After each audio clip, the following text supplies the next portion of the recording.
Live from New York, this is the Harvey Hour. My name's Nathan Harvey. It's great to have you in on a Friday. Happy March. We just had a leap day yesterday, and now it's March 1st. As always, I'm joined alongside my dad, Stephen Harvey. How are you doing today on this Friday? I'm good. Glad to be here. Looking forward to the show, Nate. We got a great show planned. A lot of stuff happening. A lot of Jets news. If you're a fan of the New York Jets or a fan of New York football, we got a lot to talk about when it comes with the Jets. Zach Wilson is potentially on the move. Mecole Hardman's apparently leaking game plans to the Eagles and the Chiefs. We got a lot, and also we're making some free agent predictions. That's going to come a little bit later on in the show, as well as we've been doing for the past 2 weeks now. We're going to be recapping episodes 5 and 6 of the Patriots documentary, The Dynasty, which we're going to do later on in the show. But let's jump into our first topic here, which is, so apparently GM Joe Douglas says Zach Wilson is bye-bye. He's requesting a trade. He's allowing Zach Wilson to seek a trade. He said that at the Combine. Now, Zach Wilson, as we know, benched a few times, brought back as the starter. Some controversial things. Apparently, he didn't want to play when they asked Zach Wilson to play again. I believe that was the Texans game, if I'm not mistaken. He finally came back and said, I'll play. There's a lot of stuff going on between the Jets and Zach Wilson. A lot of people feel bad for him, and now it's official. The Jets GM says Zach Wilson is able to seek a trade. I want to know, how big of a market do you think Zach Wilson does get being the former number 2 overall pick in the 2021 NFL draft? I'm not so sure. I think he shows he has a lot of talent, physical talent. He can run. He has a very strong arm. He's reasonably accurate. His problem is his decision-making, and he's shown that repeatedly over 2 seasons. Interceptions at very critical times, fumbles, just bad decision-making. And I think that's going to be on the minds of many teams that would consider him. So you don't know how big of a market? I don't think it's that big a market, personally. I really don't. I'm not sure. What do you think?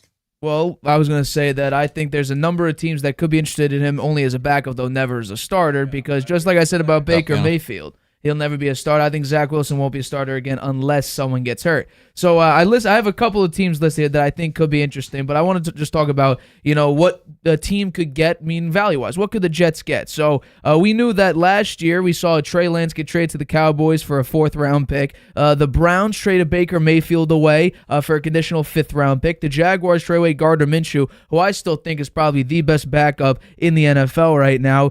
He got traded to the Eagles for a 6th-round pick. The Cardinals got rid of Josh Rosen. This blows my mind. Sent him to the Dolphins for a 2nd and 5th-round pick. I don't know how the hell you get a 2nd-round pick out of Josh Rosen. I really don't understand that. And then the Jets, Christian Hackenberg, people are like, why the hell did they draft him? They traded him to the Raiders for a 7th-round pick in 2019. So the value you get from Zach Wilson, who did show a couple games of promise. Last season we saw against the Texans, and last year against the Chiefs, actually. He played really, really well.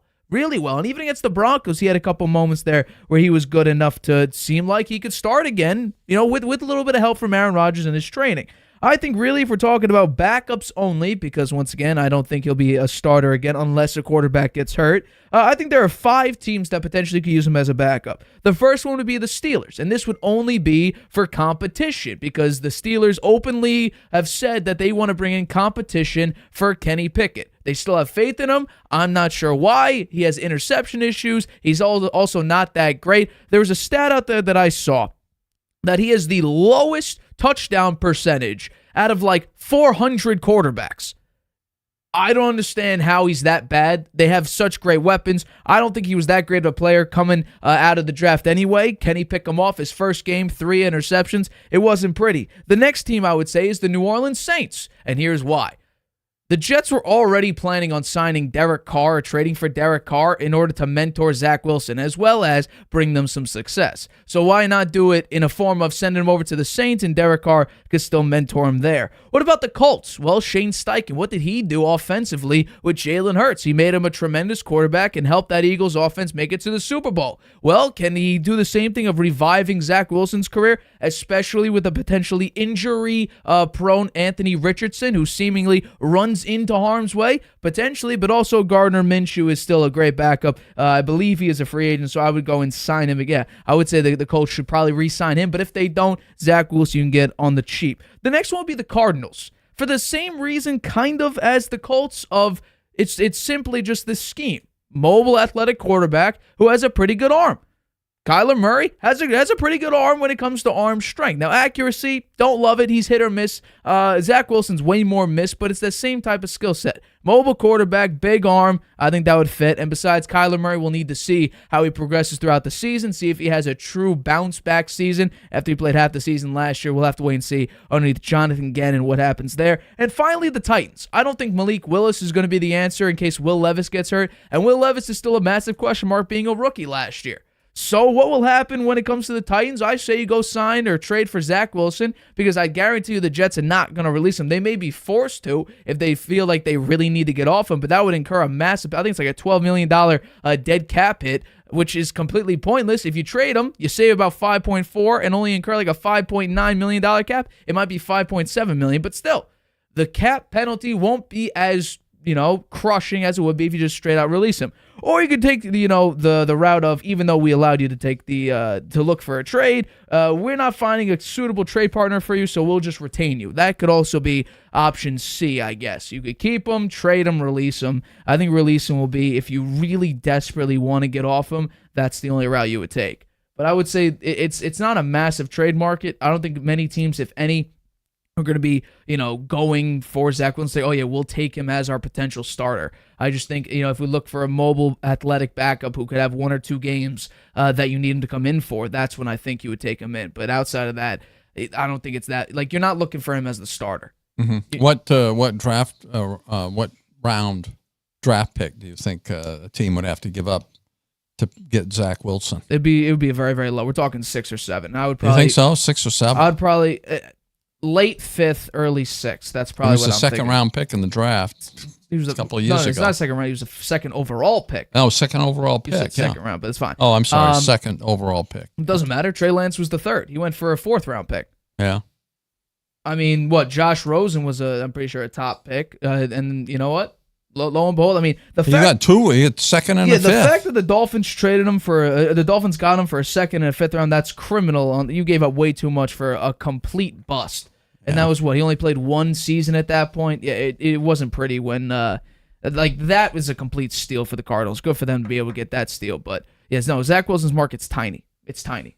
And, yeah, he has shown flashes. Is it the fact that the Jets' offensive line is terrible? I think that could be part of it. Is it decision-making? I saw him against the Patriots, was it last year? He tried to throw it away and threw it into Devin McCourty's arms. That isn't skill set. That's just bad quarterbacking. Yeah. Or rather, it's a lack of skill set. As I said, I think he has a lot of talent physically, but mentally he's just made too many mistakes. Now, maybe in a different offensive scheme, he might be better. I don't know. I think he was trying to be the game-changing quarterback, and maybe he needs to be in a system-type, game manager-type role. I thought the Jets actually tried to make him a game manager-type player. Well, they didn't have the team to make him. And he might have been okay in that role, but the offensive line was so poor, he was out there scrambling a lot, right? And that's and trying to make those big plays that he made a few, but he made a lot of mistakes too. I mean, if we're talking about the Jets trying to make him more of a game manager and less mistake riddled, I would say that their offense isn't tailored for game managers. We saw Aaron Rodgers out there. He lived for 75 seconds on that field behind that offensive line and with those game-changing type players. You only have one player who you really could say is a game changer, and that's Garrett Wilson. Breece Hall, he's a very, very good running back, but is he some guy? You know what? I like Breece Hall. He's good. But you bring in Dalvin Cook. First of all, Rodgers is never going to win Executive of the Year when it comes to the Jets. The people he brought in, Alan Lazard was horrible. I think he had the worst catch percentage in the NFL this past season. Mecole Hardman, who we're going to talk about in a couple minutes here, he was basically a zero factor in the Jets offense. Randall Cobb, who someone once told me he was going to, with him and Aaron Rodgers, he's going to be in sync with one another. Rodgers lasted 75 seconds, but he was a walking mummy at that point. I don't know why Rodgers be like, yeah, we'll take an aging and not even that great of a receiver anymore in Randall Cobb. Tyler Conklin was interesting, but he wasn't game-breaking. The offensive line was abysmal. There was no sustainable pieces besides Garrett Wilson where you could say, like, okay, let's just feed him. Because Garrett Wilson, while he is a great receiver, he's not Devontae Adams where Rodgers could just blindly say he's out there. I'm going to try to find him. I'm going to send it his way, and I'll know he'll catch it. Zach Wilson couldn't do that. Trevor Siemian couldn't do that. Tim Boyle couldn't do that. And I think heading into next season, I think it's going to be difficult for any quarterback, whether it's Rodgers, if Rodgers gets hurt again, whoever's the backup, to still gain success with a team that isn't built for, winning playoff games and winning Super Bowls. The defense is unstoppable. The defense, I believe, improved from last year. I think PFF graded them as the number 1 defense in the league. The defense is fine. So if it comes to game managing in the sense of just don't turn the ball over, let our defense, either put up points or take away other teams' potential points, you could just go out and dink and dunk. Regardless, the offense didn't work like that. Nathaniel Hackett only has a job because of Rodgers. And it didn't work with Zach Wilson. LaFleur hated Zach Wilson, and that's why he's on the Rams now. So I think one team that definitely will not be looking at Zach Wilson is the Rams. And I just think Robert Saleh might be on his way out. Hackett's probably gone by next year regardless of what happens, even though I think the Jets aren't that great of a team. Rodgers is probably gone at the end of the year. So I just think the Jets are not built for a game manager. That's why they probably went for Rodgers, thinking he could still be a game changer with a suitable wide receiver 1 instead of Christian Watson or Romeo Doubs as his wide receiver 1 like he was 2 years prior. Well, they're going to work on the offensive line, that's for sure. You would hope so. Try to improve it. I mean, it couldn't be much worse than it was. And it did cost them Aaron Rodgers for the whole season, basically, because he was sacked when he hurt his Achilles tendon. And Zach Wilson was back there scrambling around, too, because he didn't get much time to throw the ball as well. So I think the offensive line had a bearing on it. I do think that the Jets had talent this year in terms of a decent running game, and also Garrett Wilson as a wide receiver. Beyond him, though, they really didn't have much at wide receiver, right? It was just one. I mean, as you said, Lazard, he came up really small, and Randall Cobb only was in there for I think what he had 2, 3, 5 catches maybe. He was horrible season. all year. Yeah. Well, so it's just because he's not. They really didn't Cobb have. anymore. They didn't have much at wide receiver really beyond Garrett Wilson. And that's why I thought we were overvaluing it. When we went into the season, towards the beginning of the season, I think it was a perfectly fine question to ask. Is were we overrating the Jets? Did all the Jets need was a quarterback? And the answer really was not at all. One of the worst offensive lines in the league. Running situation, there was only one running back that was actually good in Breece Hall. Dalvin Cook was a complete bust when it comes to bringing him in. He got released toward the end of the year anyway. And then you also had Tyler Conklin, who was not bad at all, but he didn't have depth at that position. And then Garrett Wilson was the only receiver you had that was actually viable. Alan Lazard couldn't catch anything. Yeah. Mecole Hardman got released and then picked up by the Chiefs and ended up catching the game-winning touchdown in the Super Bowl. Mm-hmm. Randall Cobb, gone.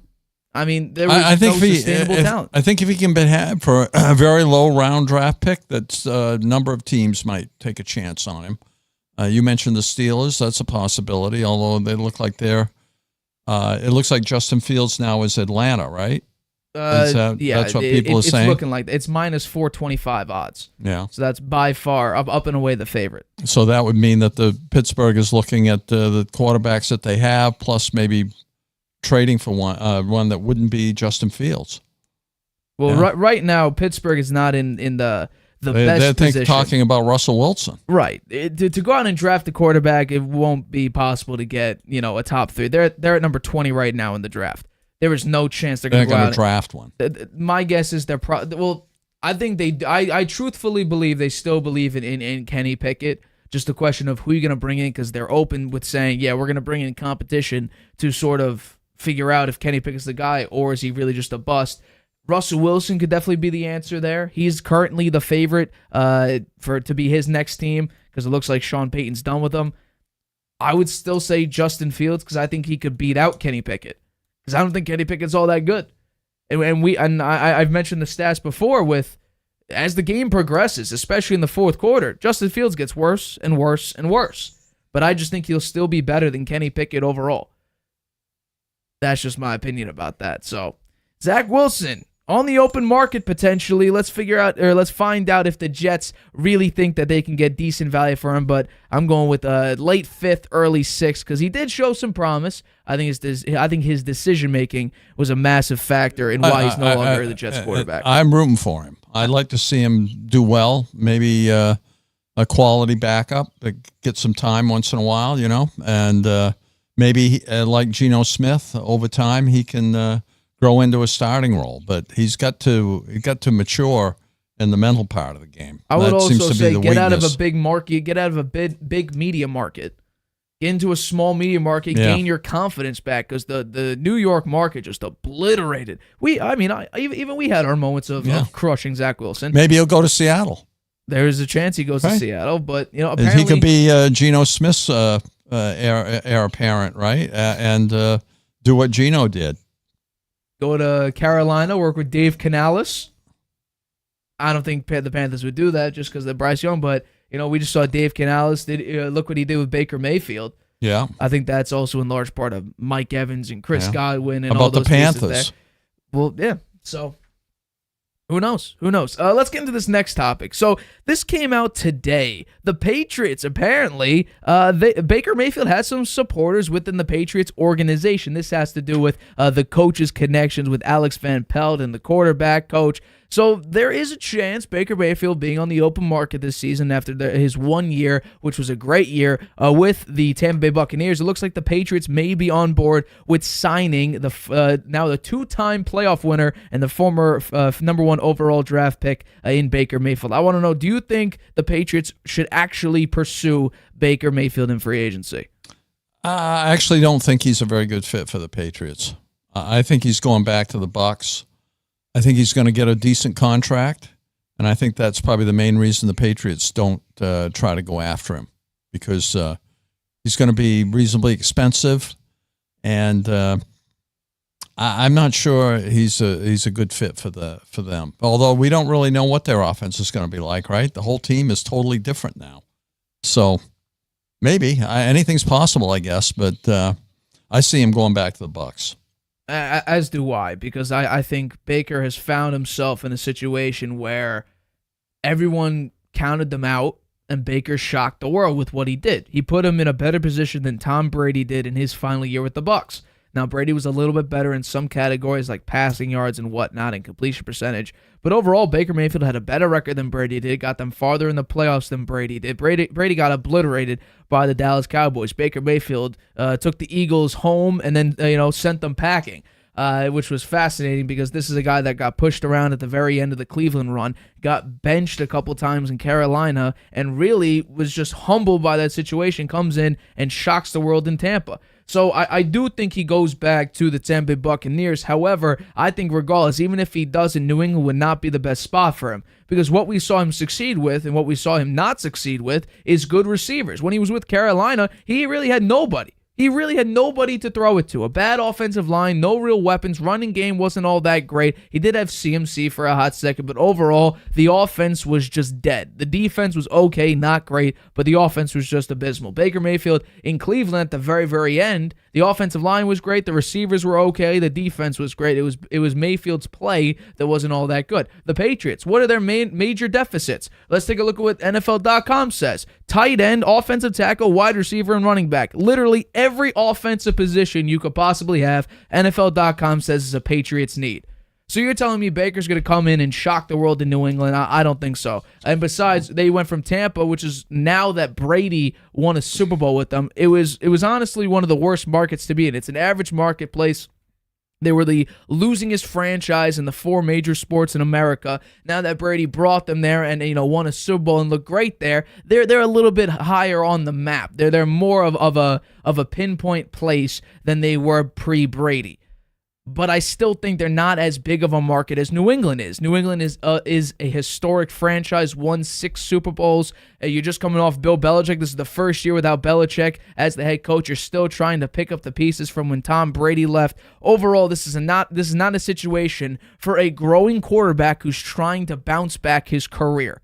I think he should go back to Tampa. I think Tampa should do right by him, and I think he should do right by himself and sign with the team that believed in him, that started him, that he won a playoff game with.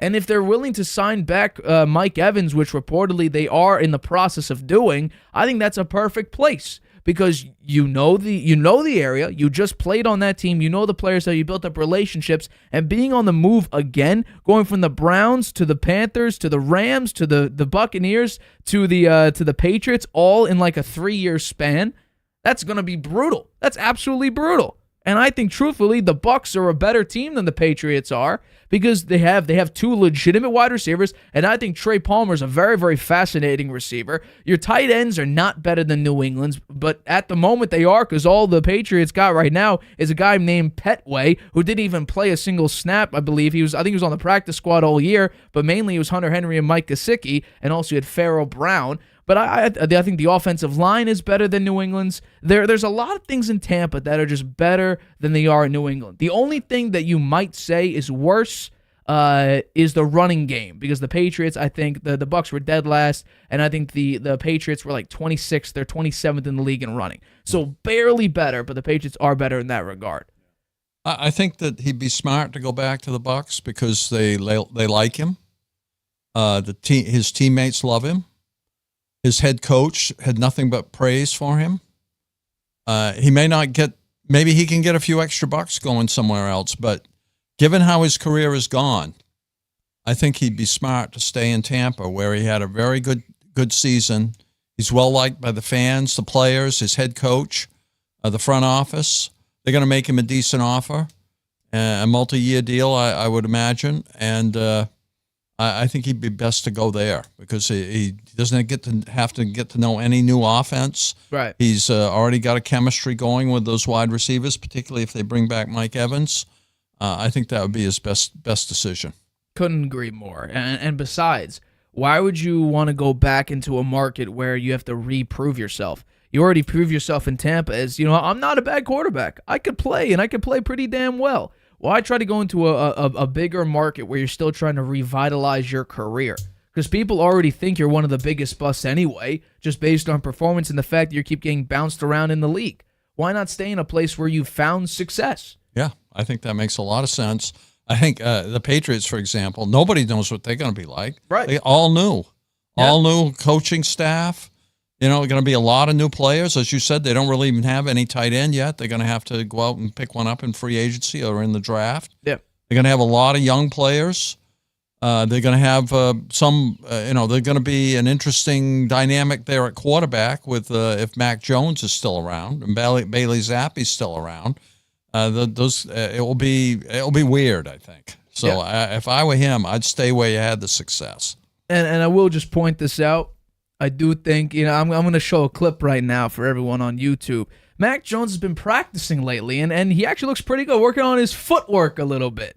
And I think, you know what? He's looking pretty good. Yeah. He's looking Patriots 2024, 2025 starter-esque. Look at how he moves around. Now, I would prefer if someone was charging at him or he was working behind, maybe three, friends or fake offensive linemen just to get the sense of real pressure instead of just little tripping drills and a gigantic medicine ball to try to dodge, because I don't think he's going to go like Matrix style in the NFL when a 325-pound guy's coming at him. But you know what? It's good to see that he's still working out. He's working out hard, too. There were 5 videos by QB Club 12 on Instagram. There was a bunch of videos of Mac Jones working out. There was even a no-look pass he looked like he was practicing. I think if Mac Jones goes no-look, it's going to go right into the linebacker's arms for a pick six. I agree. He's not that type of guy to do no-look, but it's good to see him practicing out there. So I still think they're going to. I think give Mac a chance. I think they're going to give him a chance, particularly if Jalen Daniels and Caleb Williams are gone before they get to number 3. Then I think you're right. They'll probably go to Harrison. Yeah. And they'll just pick the best player available at that point. Speaking of right? that. And that would be Harrison. I don't agree with Belichick on a lot, but reportedly, Belichick's number 3 overall draft pick, if he was still the draft pick, would be Jaden Daniels. That's not much I agree with Belichick on, especially lately. That one I agree with, because that's what I said that, I think, mid-season. Mid-NFL season, where everything was going to hell for Mac in New England, I said, you know what? You're going to have a top pick, go for Jaden Daniels. I thought you can get him at the second round. At that time, he was a projected second-round pick. Now it looks like not the case. He won the Heisman. He looks great. A couple people like Dan Orlovsky's taken him over Caleb Williams as the number 1 overall quarterback. I don't know if the Bears would do that, although, and I'm sure we're going to talk about this on Tuesday, Caleb Williams is doing a bunch of unorthodox things, like not giving your medical records up, not getting an 8. There's a bunch of stuff going on with that. We'll talk about that on Tuesday, but I like Mac. I still believe in Mac. The only problem is, though, we're now hearing reports saying that that they're gonna sign a veteran quarterback, draft the rookie quarterback, and give up on Mac Jones. That's what it's looking like. Yeah. I don't love that report, but I'm not gonna be completely blind to the idea that Mac's gonna be gone. I just think he got screwed over, and maybe same with Zach Wilson. Change of scenery might be good for his career. It was good for Baker. He had to go to 3 spots to finally get there. But a change of scenery may be good. It might be good. So the word out is that the Patriots will trade for a quarterback. And draft one. Well, it looks like free agency get a quarterback, not trade for one. So it's pick on one. Agency, the only problem is, though, you got like Kirk Cousins and Ryan Tannehill. Now, a couple minutes before the show started, they signed back Nathan O'Rourke, I believe his name is, who was the backup quarterback for New England in Week 18. Don't love that. Don't love that whatsoever. But I don't know why he's even on the team. I never heard of the guy. You're right. I believe he was I don't know exactly where he came. I think he was a Canadian football guy. Oh, yeah? I thought I still had it up, but maybe I don't. Here we go. Yeah. Canadian Football League. Nathan Rourke. Sorry, I keep saying O'Rourke. Yeah, he was the bag. Belichick stuck it to Mac Jones as his last sort of screw you and made Mac the emergency QB3 and said, you know what, you're going to be the backup quarterback, Rourke. So there we go. He got signed. So they signed 2 minutes him before the show started today. Yeah, about 20 minutes ago. Wow. So there we go. I don't know who. I would say that. I don't know. First of all, I don't know if this is the veteran that was reportedly the Patriots are going to sign. Whether Nathan Rourke is going to be free the QB agents. of the future. I don't think they're going to get Kirk Cousins. I don't think so either. I think Kirk Cousins is going to be in big demand. I think the. Well, I'm not so sure. They said the Rams would be very interested in him, but the way Stafford played this past year, I would say they probably want to stick with him. Oh yeah, that and then was San Francisco was also.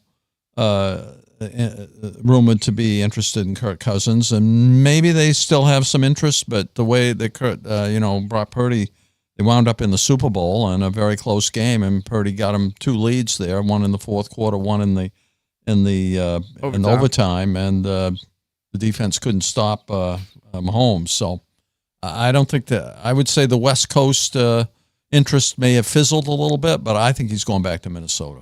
I think really for both the Vikings, just where they are drafting wise, just the entire situation. Because currently, right now, Minnesota is drafting 10th. Do you go Bo Nix? Do you go J.J. McCarthy? Do you go Michael Penix if he's available at that spot? There's some serious consideration there. Do you draft a quarterback regardless? Yeah. Even though your defense hasn't been all that great in the past few years, but. Do you draft a quarterback and say, we know Kirk's gone? How soon do you think that, well, we're going to get into a discussion about the free agents, so I won't say much more about that right now. Let's get into our next topic here. So, Mecole Hardman, former Chiefs, turned Jets, then turned Chiefs again, wide receiver Mecole Hardman, decided to, talk some trash about his situation when he was with the New York Jets. And let's take a listen to what he had to say on Ryan Clark's The Pivot podcast. We got hammers on the ground. We don't got no discipline. People feel like it's too many individual egos. And I'm telling them, like, that's not going to get y'all to win. It's not going to happen. Like, when we was out there, there was no really structure was going on. And obviously, it's new coaches and stuff like that. But I'm trying to help y'all out. But y'all like, oh, whatever. Like, and then y'all telling me certain things like, I meet with you and you like, yeah, I'm gonna get you some plays. You know what I'm saying? Make sure you get involved in the game plan, but I play 2 plays. You can't tell me that. I'd rather you tell me I feel like these guys better than you and we'll figure you out later. Wow. He's leaking plays, apparently, according to some people. He just came out a half an hour ago saying that is BS, that he never leaked any plays to anybody. He's a professional. Yeah. They're beating up on my character here. I take umbrance with that. That did not happen, and I'm very upset by it. Well, that's what he came out and said. They're just sour grapes and Jets. Well, some Jets players called him out on it. Sauce Gardner saying, we ain't going to talk about how our offensive game plan got leaked versus the Eagles. Thomas Morstead, their punter, said, be careful getting information from disgruntled former employees. Getting beat out by a rookie free agent after being guaranteed millions of dollars is tough to deal with. Entitlement is a killer of opportunity. You have to earn it every year. And finally, Kenny Yeboah, who I believe is a tight end, if I'm not mistaken, said he's tripping out. He ain't going to talk about his own work ethic and how the Georgia Eagles got our game plan. This is some pretty serious accusations when it comes to this. And reportedly also that Mecole Hardman was a little bit upset about was the fact that he said and then sort of walked back this comment of how he said he called out to the GM of the Chiefs and for Andy Reid to come get him, which wouldn't be legal underneath the NFL rules. Yeah. I want to know, what's your, according to Mecole Hardman, no structure, no set of standards when Aaron Rodgers went down. Rodgers was the structure. What are your reactions to Hardman's comments, and do you think the Jets could bounce back next season if and when Rodgers is healthy enough to officially be their starting quarterback? I'd say Hardman's comments are probably spot on, right? Here's a guy that had won 2 Super Bowls with the Chiefs, made some nice plays, a great athlete, took a free agent contract for just $4.5 million. I would have thought he might have gotten more than that. That didn't seem like an awful lot of money to me for him, who was a guy I knew. He was somebody that on the Chiefs team I thought really had quite a bit of talent. He goes to the Jets, and they don't play him at all. A rookie free agent beats him out. Now, come on. Undrafted rookie, by the way. Undrafted rookie free agent beats him out. How can that be? I mean, the guy, obviously, he has football experience with the Chiefs, and he made some nice plays with them, won 2 Super Bowls, and they're dissing this guy. They let a rookie free agent beat him out. I think that's a coaching issue. That's really a coaching issue. I'm sure that Hardman didn't. He had no thought that was going to happen. And when it did, he just lost all his motivation and his desire. He sounds like he got depressed. Whether he said something in the Chiefs game, come get me, to those guys, they're saying he talked to both the GM and Mahomes about it, and that would be tampering. That would be, yeah. And they did go get him, and Hardman's saying, I didn't say anything to anybody. That was the Jets' decision. The fact that he went back to the Chiefs, made a couple of huge plays in the Super Bowl, wound up catching the winning touchdown. It's on the Jets on this one. I'm sorry. It just proves they don't know what the hell they're doing. Well, and I bet you this is going to come out. We should listen to Joe Beningo, who can't say enough bad things about the Jets, tomorrow morning on The Fan, and I bet you he'll confirm it too. Well, I'll say this. Even regardless if he leaked the game plan to the Eagles or the Chiefs, it didn't matter. At least when it came to the Eagles, they beat the Eagles, and there was a controversial call at the end of the Chiefs-Jets game, but they nearly beat the Chiefs, and Zach Wilson played pretty okay in that game. So regardless if it's true or not, they still performed well enough to win both games. They actually won one of them, but they definitely had the ability to win both. The only problem when it comes to what I think of, if this is true and he did leak game plans, is you question whether or not you want him on your team. He could be leaking stuff if he's disgruntled, if he's not getting his catches, or if he's not getting his targets. He may do this. If he feels like there's no standards because he knows one way, the Chiefs' way, which is a successful way. I believe he has now 3 Super Bowl rings because of the Chiefs. Well, then you might be looking at like, we have to make sure he is in our offense. We have to implement him in our offense.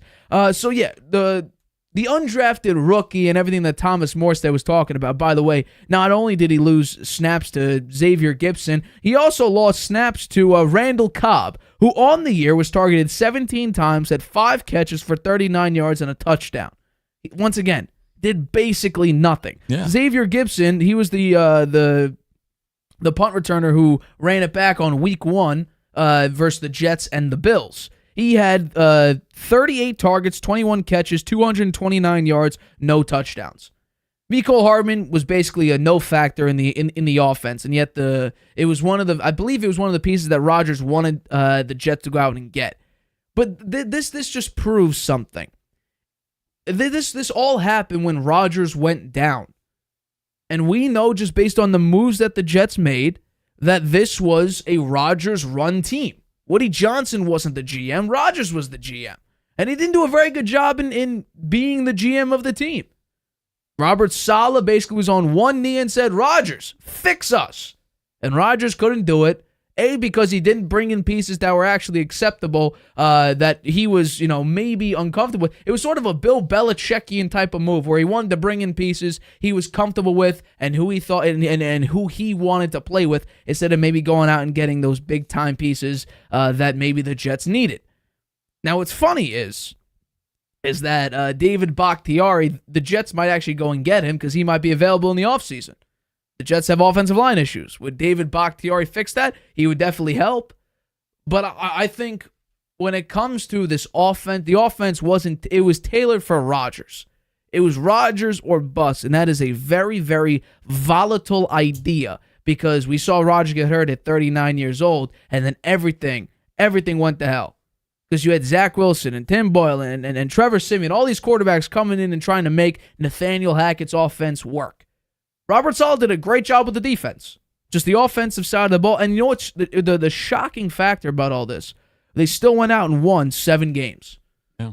That's mostly because of the defense. Right. Because of the offense. The defense was great. The Jets' offense was abysmal, 31st in the league. They had the third worst passing offense, and they had the 22nd ranked rushing offense. I mean, I would say this. Mecole Hardman you never heard any character issues about him in his first 3-4 seasons, right? When he was with the Chiefs and won 2 Super Bowls. He was a character guy with them. He was a productive receiver. He was somebody that they could count on. Yeah. And when they lost him, their wide receiver core didn't play that well during the year. Bringing him back made a difference for them. And on the Jets team, they had nothing at wide receiver except for Garrett Wilson. So why wouldn't they have let Mecole Hardman play? That's a great question. Why didn't they let him play? Well, I don't get it. Why not give him a try? Yeah. You had nothing else. Nothing else was working. Why not let him get out there and try? I mean, look what he did for the Chiefs. He had 2 Super Bowl rings, guys.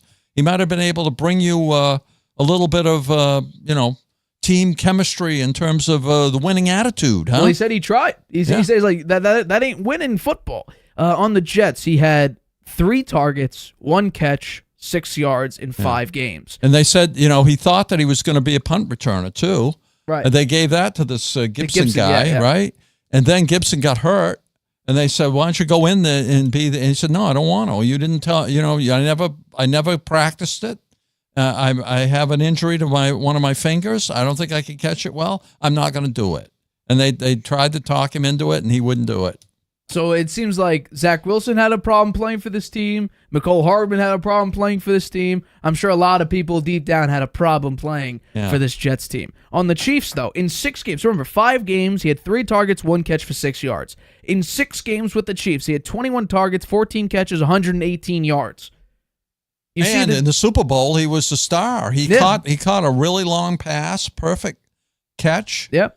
And he won. He had the winning touchdown. Yeah, he had 7 targets in the playoff run this past season, 5 catches, 62 yards, and 1 touchdown. Hey, it just shows he'll be back with them next year. I'm He'll definitely sure. be with the Chiefs next year. I would hope so because I think he is a good utility guy for him. He's a speed guy. He's pretty reliable. I was going to say, he's pretty dependable when Mahomes needs him. He caught the game-winning touchdown. Given all the drops the Chiefs had with some of their other receivers, what's his name? Kadarius Toney. Kadarius Toney. Yeah. And they released Scantling. Right? Yeah, MVS, Yeah. Well, that was mainly a cap casualty. If I had to take a guess, here's the thing. MVS didn't have a great season overall. He had some good moments. In the playoffs, he caught the long pass from Mahomes to seal the win against the Bills. we see a couple plays where MVS makes a play to either win the game or it's just a big-time play. But he did have catch issues all season. That's why I think that I don't know exactly who the Chiefs should sign back offensively, but I do know Kadarius Toney's probably gone. I think bringing back Mecole Hardman might be a nice piece to add as a utility guy. Back. MVS may be another piece where you're like, should we? He had an okay year. He had some big-time catches, but he did have a major drop issue and just a major catch issue overall. I don't know. The Chiefs' offense for this offseason and heading into next season, I think it's going to be a very, very interesting story because Mahomes just proved we could have drop issues. As long as I get, Kelsey out there, I'm going to be okay. I'm going to be okay. Once again, they won, what, six? They lost 6 games this season? They won 11-6, Yeah, 11-6. They didn't look great, yet they still won the Super Bowl. They went 5-8. They lost 5 out of 8 there for in one stretch. Right. So they were reeling at one point, and they pulled it back together, and they had the heart of a champion. They went through the playoffs against some very tough teams, won the Super Bowl. And that is a testament to dynasty. Mahomes' ability and Andy Reid's coaching. And I think dynasty. That's something that the Jets definitely don't have. Really good coaching and a really good quarterback. Even with Rodgers out there, I don't think he's a very... And a really good winning attitude. Yeah. They don't have that. The winning culture, they don't have it. Will Rodgers bring it for the Jets? We'll see. It's still TBD. He's been on the team for now 2 years. It's still to be determined. Yep. TBD. Wasn't great this season, especially with the report about, his failing relationship with Zach Wilson. Zach Wilson trying to stay in contact with him. It wasn't great. Falling out all around in the Jets organization, as it has been for a very, very long time. We're going to take a break, but coming up, we make some predictions on who some of the top free agents should sign with, what teams they should sign with, as well as we discuss, recap, and debate about what happened in episodes 5 and 6 of the Patriots documentary, The Dynasty. We'll talk about that right after this. Whether you're just discovering your voice or taking your show to the next level, you know what the world needs to hear. All you have to do is say it. With Spotify, set up your podcast. Your food podcast. Your mindfulness podcast. Your never thought you'd get this far podcast. And watch those sparks fly. I put a picture of the content. Drop the episode anywhere people listen. And find out who they're cooking with. Where they're finding inner balance. And why they love your show. You're already a creator. Now you can create, connect, and get paid for your passion with one single free tool. Spotify for podcasters. Talk where the world listens. Using Wi-Fi without NordVPN could mean sharing your private stuff with more people than you think. Stay safe on public Wi-Fi. Get NordVPN's special offer and encrypt your internet connection. NordVPN. Online security starts with a click. Welcome back to the Harvey Hour. My name's Stephen Harvey. It's great to have you in on a Friday. Happy March 1st. As always, I'm joined alongside my dad, Stephen Harvey. Let's get into our next topic. So, as the franchise tag deadline approaches, very, very close, I believe it's March 4th or March 5th, we decided to rank, or rather figure out which top free agents are going to which teams. There's a couple really, really good ones out there. Couple ones that might be game changers, team changers. So let's get in with the first couple here. Let's bring up the topic. Here we go. Let's begin with the first one. We're gonna go back and forth here. I'll go, then you go, and we'll repeat that process. We'll repeat it over and over again. So the first one is Mike Evans, wide receiver for the Tampa Bay Buccaneers. Mike Evans, it's looking like he might hit free agency, although the Bucs are trying hard to re-sign him. I think he is going to the Tampa Bay Buccaneers. I do think they are going to re-sign him just because I really feel like he's really the key. If you want to keep Baker having success, I don't think Chris Godwin is the key piece that you're going to bring in there and say, okay, he can keep up this level of success with just Chris Godwin. I think Mike Evans, you need to re-sign him. You could re-sign Baker and get similar levels of success. The only major question mark is, when will the Atlanta Falcons finally take off? A lot of people projected them as division winners this past season, and a lot of people thought the Bucs would fall off. That wasn't the case, and the Falcons did have a chance there, but Desmond Ridder and Taylor Heineke aren't the dudes. if they draft a top-tier quarterback or go out and get Justin Fields or whoever, can they compete against the Bucs or against the Saints? Even the Saints had a down year. They didn't look all that great this season. Can they maintain that same level of success? I think if you sign Mike Evans, you're at least on the right track there to maintain a level of success. Where do you think Mike Evans goes? Mike Evans is a Hall of Fame player. Agreed. Right? He has a Super Bowl win now. Yep. Got that with Brady. Had a great relationship with Brady. They had a lot of success together.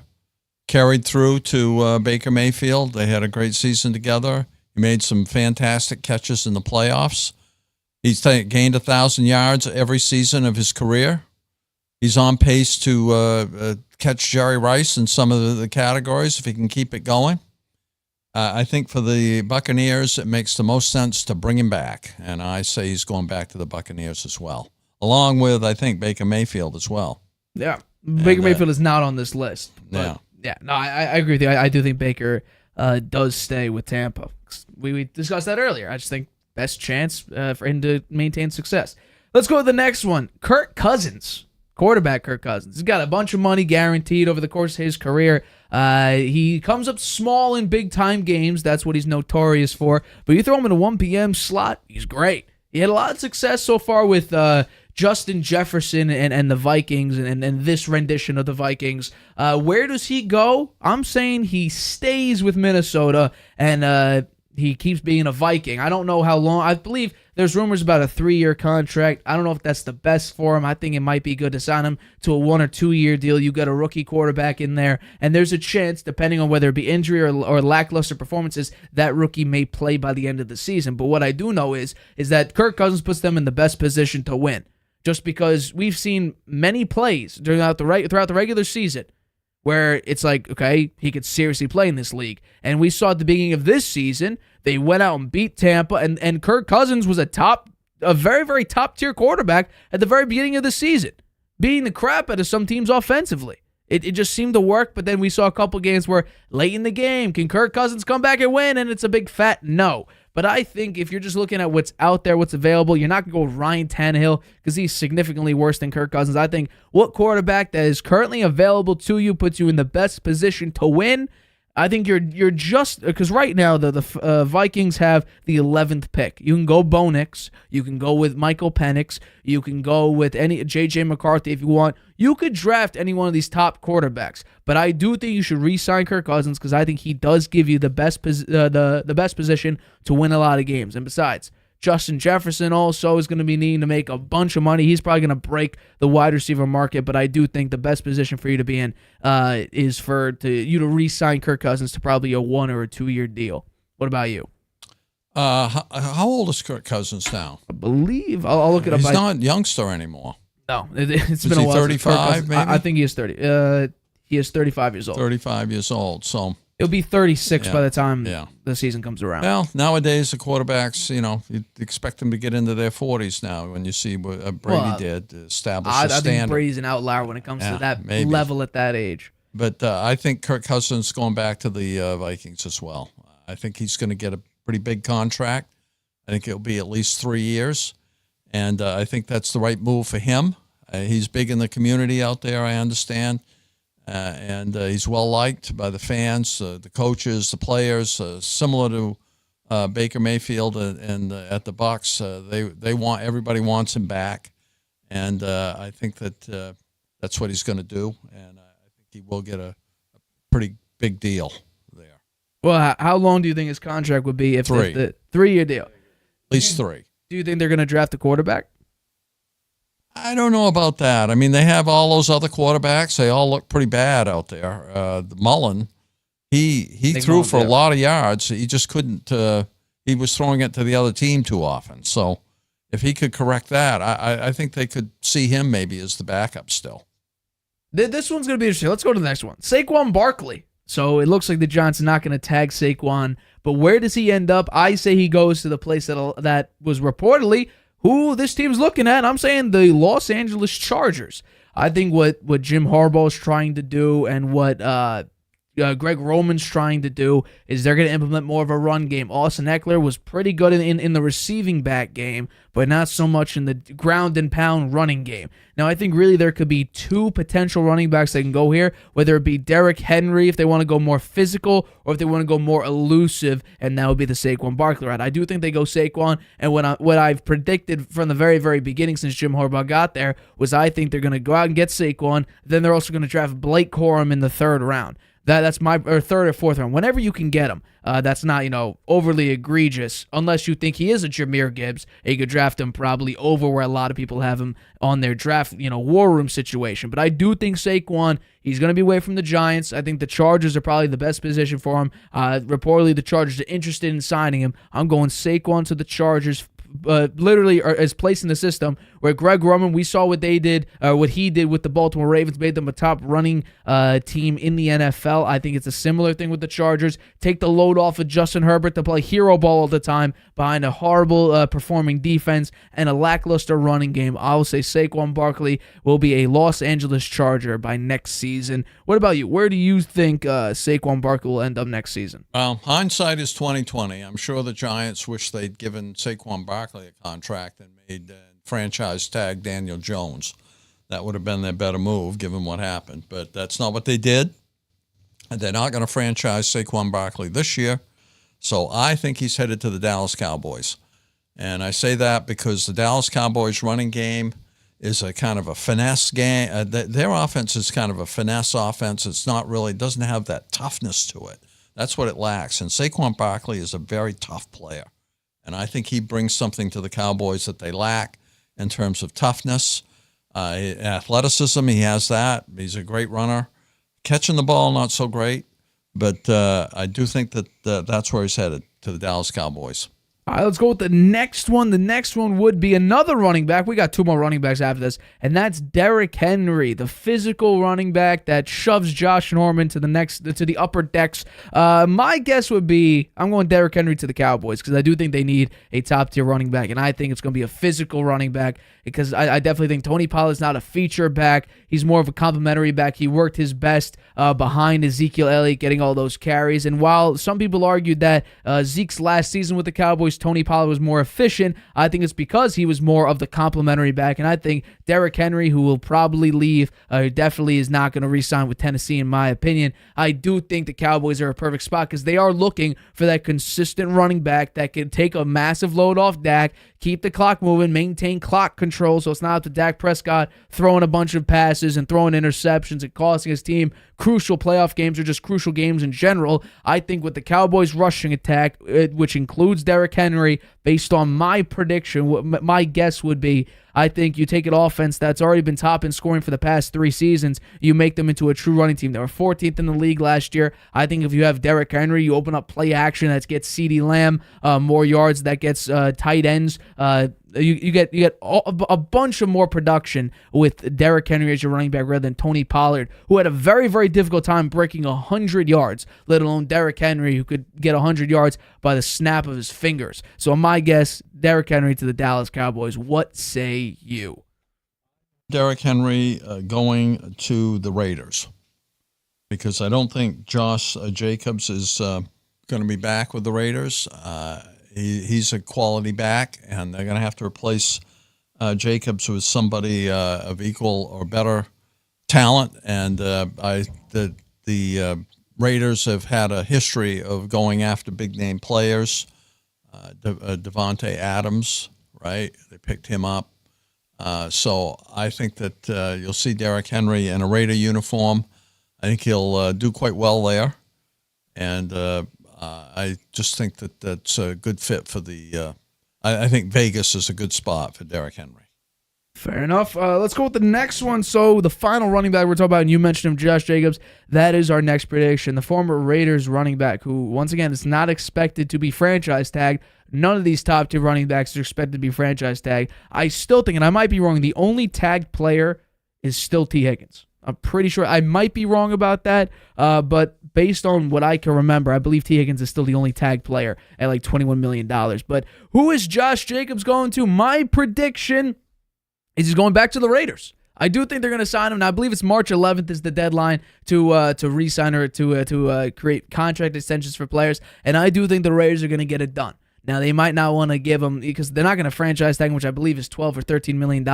I think they're going to work out maybe a 4-year, $40 million contract for him, get him long-term stability. It's not the franchise tag, but you do get him for a long-term deal. I do think Josh Jacobs will remain a Las Vegas Raider because I think that's where he gets the most production. I think if he did not go to the Raiders, and let's say Derrick Henry, where would you have Derrick Henry going again?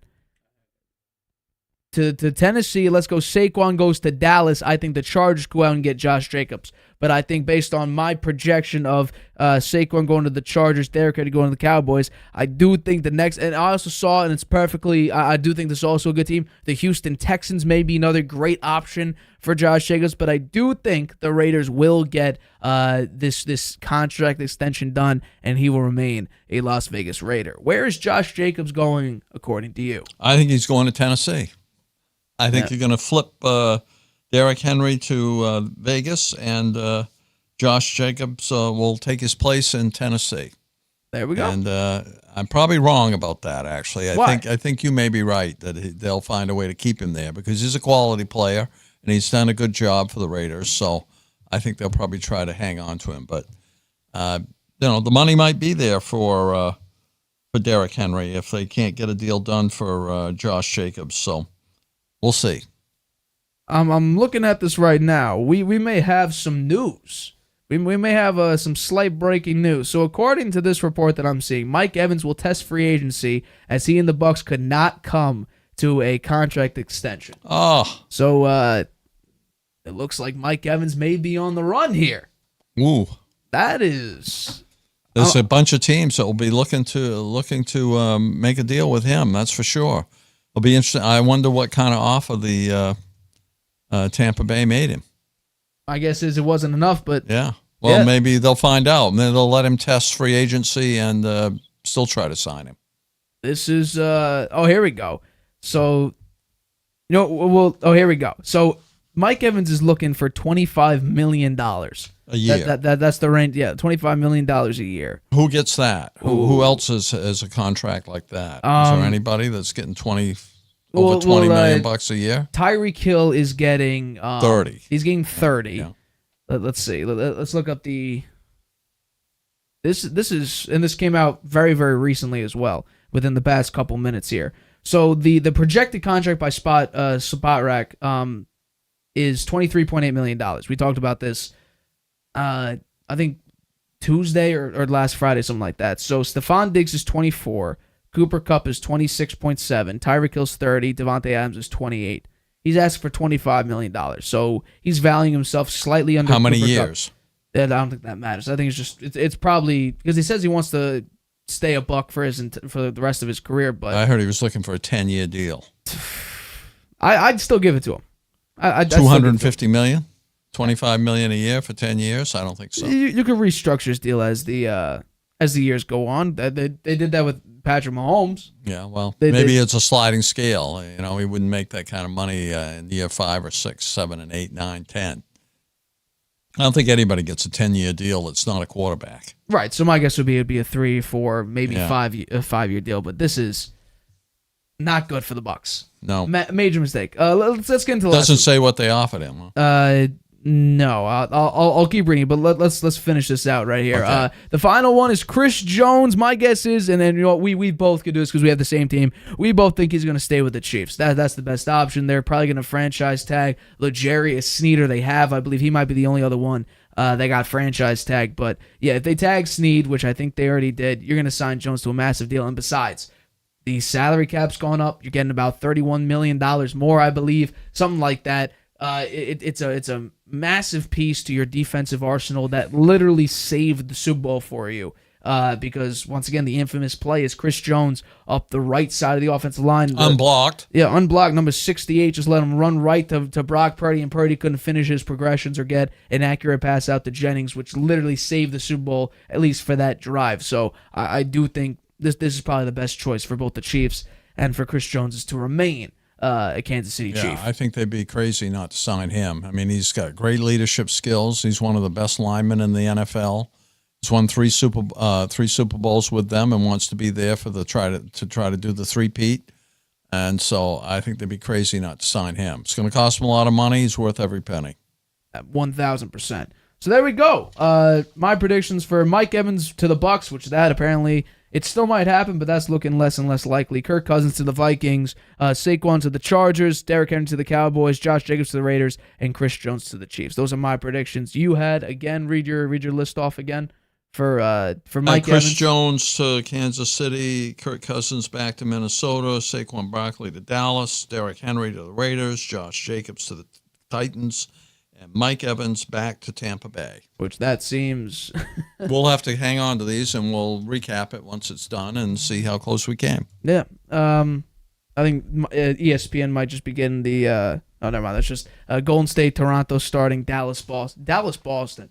That's going to be a great game tonight. But let's get into our final topic of today's show. So episodes 5 and 6 of the documentary, The Dynasty, the Patriots documentary, The Dynasty, came out today, and it basically talks about Brady's struggle with his torn ACL week 1 against the Chiefs, as well as episode 6 was talking about the entire Aaron Hernandez situation. I want to know, what do you think was most shocking to you about these 2 episodes? Well, I'd say in some respects they were sad.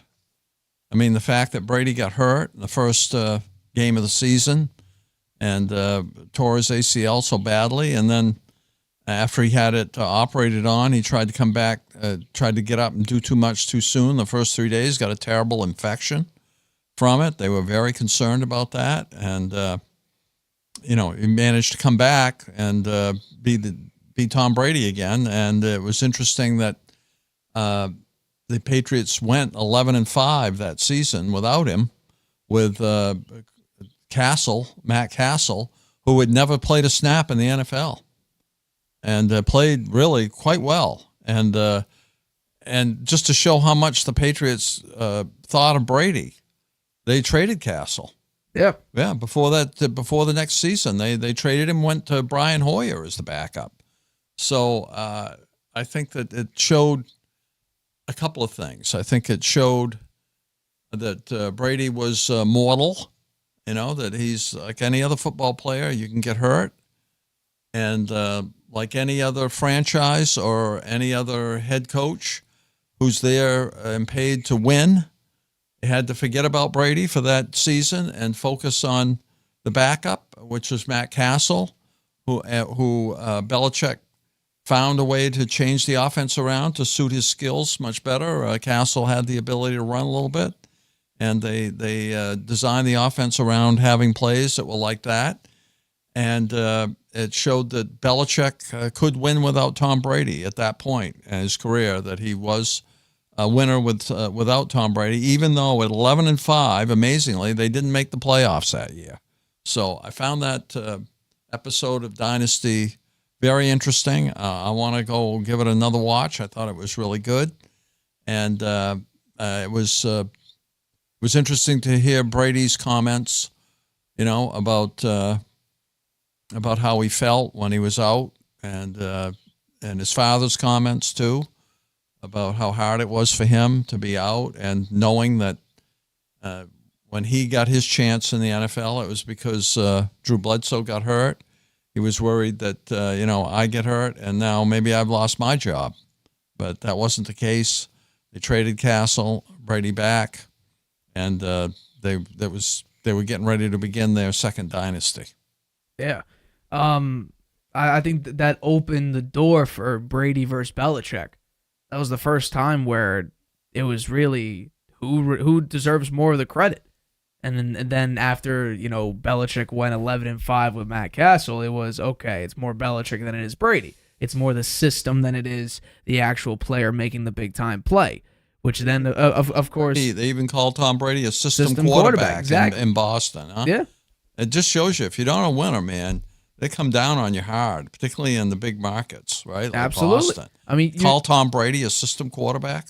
1 year after going undefeated, basically. Yeah, right. 1 year after going to the Super Bowl at 18-0 and sadly losing to the Giants, but that opened the door for a lot of conversations that we even have to this day of Belichick versus Brady. Now it has died down with the lack of success from the Patriots and the fact that Brady won a Super Bowl without Belichick. But what I found shocking about episode 5 was even after tearing his ACL, Brady went right back out there and was on the practice field throwing footballs and seriously thought he could just tape it up, put a brace on it, and play high-level football again. He just found out it was too much pain. He couldn't do it. Well, not only that, the medical doctors didn't clear him, and then he kept trying and then ended up getting an infection and having to get another surgery to clean it up again. Well, that was after he didn't try to play, though. I mean, He the went. infection into happened practice. after his operation. Right. He got his operation and then tried to get back to the end of the season to hopefully play, and then he hurt himself again by doing that. Like within 3 days of the surgery, yeah, the infection came back. that shows what a lot of people know as Psycho Tom. That was one of those moments where he'll do anything just to get back on the field because his job, just like he got out on the field because of an injury, he felt like his job was on the line here. He just won 3 Super Bowls. Yeah. He just led an undefeated regular season, and yet he still believes his job is on the line here. Yeah, and it was interesting when he came back in the preseason. They asked him, "Will you come back to be as good as you were before?" And he said he didn't say yes. He said that remains to be seen. I could talk as cheap, you got to show it on the field, and we'll have to wait and see. So I thought that was a stand-up answer. And let's talk about episode 6, because I do think, as what a lot of writers said before the season even began, was episode 6, which talked about Aaron Hernandez and the entire Patriots perspective around that entire situation. A lot of writers and people who saw it before it was released to the public said that was the best episode. And I honestly think it was. I don't know. I don't think so. Why don't you think it was the best episode Because so far? it's about some guy murdering people. I just don't think that's the best. To me, that's not the best episode. And it shows a failing of the Patriots that they bet on Hernandez, and then they knew he had issues, and they didn't monitor him enough. On the field, in the locker room, I guess things were okay. Although he was a kook on the sidelines there, they showed him out there in his flip flops, and he was calling Belichick daddy. And they told him, "Get the hell out of here! Get off the field." Brady said that. You're unprofessional. Belichick never said that. Brady said that. Yeah, but Brady, and it was interesting that Belichick didn't really. He let it slide. He let it slide a little bit, and Hernandez asked to be traded to a West Coast team because I think he knew he was in trouble. He'd done some other stuff, big time, and he killed Belichick Belichick wouldn't trade him. So I found that episode sad. I found it really sad. I think you may have to confirm this, but I thought that after Hernandez committed suicide, that they found that he had CET. Right. Yeah. He had stage 3 CTE, which I believe is the second worst stage you could have. And the people who looked at Hernandez said that at his age, that was the worst case of CTE they've ever seen at that particular age. And that part is the sad part. What I found pretty shocking was that Jonathan Kraft was trying to say he's right now under investigation for murder. We have to release him. And Belichick said, well, he's not guilty. And that idea of course, we live in a judicial system where it should be innocent before proven guilty. And Jonathan Kraft said this, which it's the image. It's the idea of we have to set, a tone here. We have to set standards here. We have to be, strong in this regard of this guy is right now under investigation for murder. We have to get rid of him. And Belichick said, well, he's not guilty yet. And that idea, even when he was traded, I think the mentality was the same even when he was under investigation, which was if he gets acquitted or if he gets proven innocent, another team may pick him up, and we know how great of a talent he is. That, like Ernie Adams said, they had to weigh the costs versus the benefits of it, which was you're getting first-round talent at a fourth-round price. They took that risk, and for a few years it worked. It did work. And they got to the Super Bowl. They did get to the Super Bowl. Got beat by the Giants again. He had a touchdown in that Super Bowl as well. And I think a lot of people feel like money won't change who you are, or money will change you. and all money does, it exemplifies who you already are. And so that's kind of the same thing with Hernandez, which was he had the ability to get out of his previous life. And instead, all credit to Deion Branch, being his close friend and making sure everything was okay. There wasn't really anything that could change him. It seemed like he had a great relationship with Robert Kraft. He even said that when he at the very, very beginning of this whole thing, when he was first getting investigated, he walked straight up to Aaron Hernandez and said, "Did you do this?" And Hernandez says, "No." And then he said some BS alibi. And Kraft said, even till this day, that idea of the fact that, you don't really know. Got schnookered. Right. That's what he said, So talk is cheap, I would say. Yeah. And, this entire situation was horrible. Absolutely horrible. It's horrible. And I think you talk about the money part of it, not changing a person who they really are. I tend to agree with that, but it exemplifies. I think that the money, he got the money, it drew bad people to him. Right. It wasn't that he maybe sought them out, but it drew bad people to him, and he started going back to his hometown and hanging out with a bad crowd. And that's where the Patriots should have tried to be more involved, I think. I think or know what was going on, at least. Exactly. I think what was most shocking about this, and I don't know if this situation changed Belichick, which was he allowed that type of behavior in his locker room. He allowed that type of behavior in practice just because they were winning, just because he was going out there and performing. Yet everybody, whether it be a player, an executive, a coach, even other teams, before he was even drafted, knew about his history. And just because they were winning, Belichick allowed it. And I think that sort of, I don't know for sure, obviously, but I think that idea sort of changed Belichick of this person, we could be winning. And I don't think today, he's not a coach anymore, but he doesn't allow that type of behavior anyway. No. I mean, we saw what he's done recently with players. He got rid of Dante Stallworth the week of the Super Bowl. Like, he's that type of guy. Yeah. Well, I think that he was going to trade Brady. Yeah, I think that the Patriots. Brady didn't do anything. I think their whole organization learned a lot from that situation. And as Kraft said at the end, we made a mistake, and he apologized for it. So, they admit when they made mistakes, and they learn from them. And I think Belichick learned something from that as well, about how to consistently treat people all the same. Yeah. He didn't give anyone a break. Yeah. Yeah. And Mecole Hardman even said in his podcast, which was, Andy Reid's here, Mahomes is here, I'm here, we're all on the same level. And, I really think Belichick at that point changed on sort of what he lets slide. Because Brady did stuff, he got blasted. Chad Ochocinco says the first practice, or the first meeting session, they were blasting Brady on what he did wrong that prior season. So, nothing I don't think slides under Belichick anymore after that point. Yeah. So, there we go. Our breakdown of episodes 5 and 6 of the Dynasty, which I'm starting to realize now, maybe I should have realized it earlier. It's sort of a screw you to Belichick. Just like how Michael Jordan's The Last Dance showed that it was way more him than anybody else and really did not shine the best light on Scottie Pippen, and Pippen took exception to that. I think it's sort of the same thing with Belichick. I don't know. You don't think this might be Belichick won 6 Super Bowls. So okay. So episode 5 showed him as the greatest coach in that year, and maybe one of the best in history, because they showed it. He was able to bring a quarterback in who had never thrown a pass in the NFL. They won 11 games. They tweaked the offense to fit his skill set, and they won a lot of games.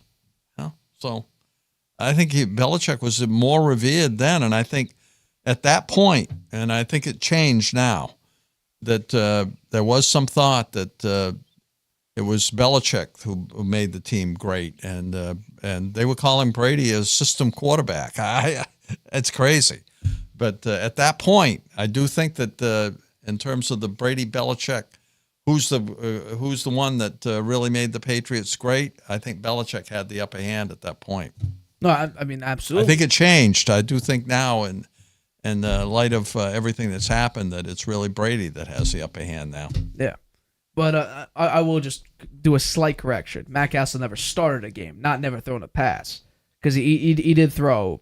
The exact number is 22. He had 22 completions before the 2008 season. Oh, I didn't know. He never started a game since. They showed him on the episode there. They showed him. He was back in high school. Right. But he threw 24 passes in 2005, 8 passes in 2006, and 7 passes in 2007. He never started a football game since high school, I believe. And then Belichick joked around about that. I think the funniest moment so far has been Belichick saying he doesn't want to have to write Matt Castle's mom a letter saying, "Hi, your son died because he couldn't cover a corner blitz." Hey, Belichick does have some funny moments. Yeah. He does have some funny moments. But I believe that does wrap it up for today's episode of the Harvey Hour. Thank you for everyone who tuned in. Thank you for everyone who supports this channel by hitting that subscribe button or just viewing the channel. Whatever you do, if you come in and listen to half a second of us spew our nonsense, whether you hate our content or not, it's not nonsense. This is a very thought out analysis. Oh yeah. We perfect. A lot of people agree. We have perfect analysis all the time. So thank you for the constant support. We deeply appreciate that. But for this episode of the Harvey Hour, my name's Nathan Harvey. That's my dad, Stephen Harvey. We have been your co-host of the Harvey Hour. Catch us on Tuesday. Caleb Williams has been in the news for the past couple of days. We're gonna break down everything that's happened up to that point. But Tuesday, 6:30 p.m. Eastern, right here on YouTube. Hi, Grandpa.